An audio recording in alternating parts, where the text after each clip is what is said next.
Izay ny amin'ny vaovaon'ny fahasalamana iny fa mitohy hatrany kosa ny fanaraha-mason'ny fidinan'ny vidin'entana ilaina andavanandro izay tanteran'ny minisitry ny varotra sy ny fanjifana ny amin'ireo faritra manerana ny nosy. Ny farany herinandro lasa teo dia nidina ifotony tany Taolagnaro ny minisitra. Jemimara Daniela sy Mami Rasoanaivo hatrany.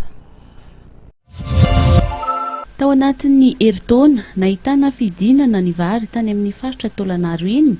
raha efa nahatratra 100 ariary ny kapoaka tamin'ny taondasa tahaka izao dia efa 700 ariary izy amin'izao eny amin'ireo mpanjara.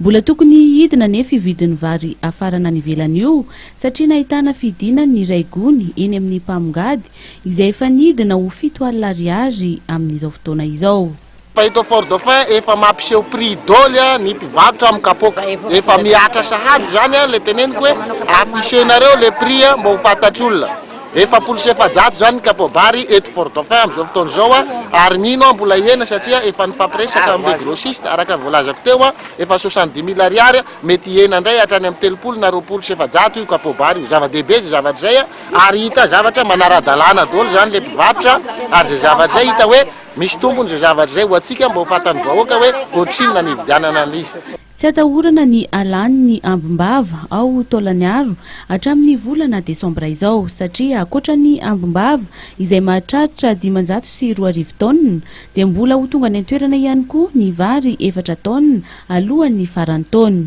Raha resaka ny stock moa mazava mbola manana 2000 eo amin'ny 2500 tonnes eto Fort Dauphin amin'izao miresaka vary ampy an zareo mandritra ny 2 volana zay 2 volana satria jerena zany fampiresaka teo mbola misy 4000 tonnes eny andalana eny ho tonga eto donc milamina zany ny aty atsimo zany hoe tsy Fort Dauphin rero fa iny faritra atsimo rehetra iny amin'ny resaka PPN zany mandra-patongava ny farany taona. Marina fa i Taolagnaro no mamatsy ny mponina any amin'ny distrika Ambovombe, Ambosary, Tsiombe ary Beroro.